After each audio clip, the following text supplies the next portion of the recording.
Hello, fellow fantasy football owners. Welcome to week 2 of fantasy football.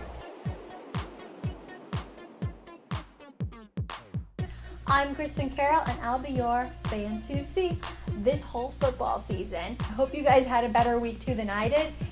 I'm not really sure I want to relive this, but I'm doing it for you guys.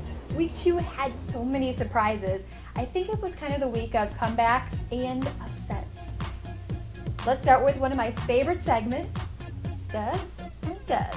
The definite studs this week has to be the Patriots defense. Average of 27 points. That's more than half of the players that I even had on my team. Actually, it's more than most of the players I had on my team this week. There were also 6 sacks and 4 interceptions. Another stud this week was Antonio Gates, tight end for the Chargers. He just killed it. I mean, this guy was all over the field. He averaged 27 points in every league. His third touchdown was a one-handed, which is kind of crazy. And even with a slight hamstring problem, he caught 7 passes on 7 targets for 96 yards with 3 touchdowns. Another stud, and it pains me as a Bears fan to say this, was Aaron Rodgers. Gotta give props to him. I mean, he really came back from last week. He also had an average of 27 points. I have to do honorary mention to Brandon Marshall and Darren Sproles. Both of them rocked in their games. Marshall was supposed to be out, and he ended up making it in. I'm going to talk to you about my Brandon Marshall problem later, because I took him out, and I lost. So, let's get to the duds. We have RG3.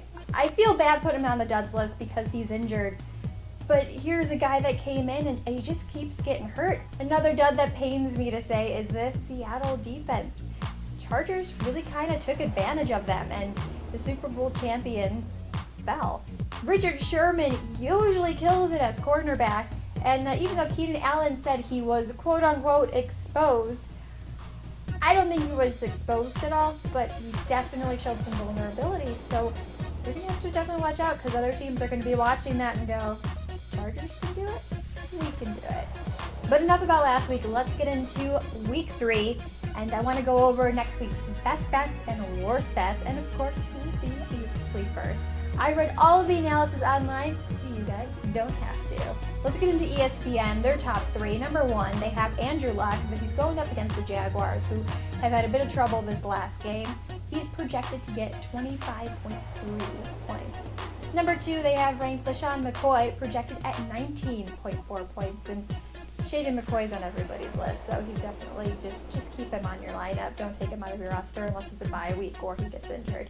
Number 3, they have Jordy Nelson, wide receiver for Green Bay Packers. They're going up against the Lions. This is going to be a big game because both teams are 1-1 in the NFC North. It's going to be kind of a crazy game, so keep your eye on that.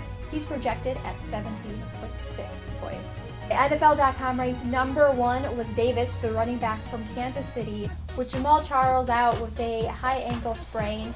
This guy is definitely somebody you're going to want to keep an eye out for because he's going to be taking over. Number 2, they have ranked Donald Brown, the running back for the Chargers. He earned quite a bit of more points since Ryan Matthews was kind of having that knee issue there. For number 3, we have Robinson, running back for New Orleans. Mark Ingram expected to miss about a month with his injured hand, and he just became the top running back. So let's get to Bleacher Report. Bleacher Report ranks number 1, Drew Brees, QB. They are at home, the Superdome, and he's going to definitely be looking for that win against the Vikings. Number 2, LaShawn McCoy, just like a few others. Calvin Johnson, wide receiver for Detroit, 120 receptions, 1 touchdown versus Green Bay. You're going to want to keep him in because Green Bay and Detroit are going to be going at it because all the teams in the NFC North are tied 1-1, and they're definitely going to be looking for the top spot, which, to break it to you, Detroit and Green Bay, but top spot's got to go to the Bears, right? Yahoo Sports ranked number 1 for next week, Lamar Miller, running back for the Miami Dolphins. With Moreno out for about 4 to 8 weeks after dislocating his elbow, he'll probably accumulate 15 to 18 touches per game, and he'll be home against Kansas City. Number 2, they have ranked Jeremy Hill, running back for the Bengals. They're calling him, quote-unquote, grossly unused. Number 3, they have ranked Larry Donnell, tight end for the Giants. He had 81 yards this past weekend, and it's good if you're struggling to find that tight end spot because tight ends are hard to come by unless you have Jimmy Graham. then you're just sitting pretty and probably winning all of your games. Let's get to your worst bets for week 3. ESPN ranks number 1 with the Vikings defense. They're projected at 0 points. They are ranked the worst defense in the entire NFL this week. Number 2 they have ranked is Bishop Sankey, running back for Tampa. He's projected at only 1.3 points. Number 3 is Danny Amendola, New England wide receiver, projected at only 2 points. I picked the last 2 because they are people that were in my league and they are on teams. So if you have them, you might bench them. All right, Bleacher Report ranks their worst. Number 1 for wide receivers is Steve Smith. They project him at only having 75 receiving yards. Number 2, they have Chris Ivory from the Jets, the running back, with only 50 rushing yards. And number 3 for QBs is Josh McCown. They have him at only 203 passes with 25 rushing yards, 0 touchdowns, and they even project 2 interceptions. Sleepers ranked across the boards. Bleacher Report had Robinson, New Orleans running back. Again, they're going up against the Vikings, so they'll probably have a chance, and they're going to be at home. I think personally, this is the one that I've been reading, and I think if you guys are going to pick up a new QB, you got to watch out for Kirk Cousins of the Washington Redskins. Again, RG3 is out, and he's been working with Jay Gruden's offense, which might be a good pick. This is the guy that started a few other quarterback careers as well, and they said they have a lot of optimism for him. He came in the last game, and the offense definitely didn't waver. They completed 22 of 33 throws for 250 yards, 2 touchdowns, and not a 1 interception. So, you guys, I have to tell you, let's commiserate for a second. I would normally say celebrate, but definitely commiserating this week.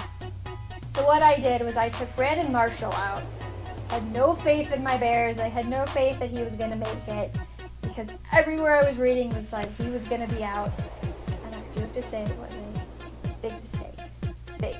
Huge. So definitely tweet me. It's at Kristin Carole 13. And I want to celebrate with you guys and also commiserate if you were like me and you've lost your last 2 games. So once again, I'm Kristin Carole, and this is Fantasy Football.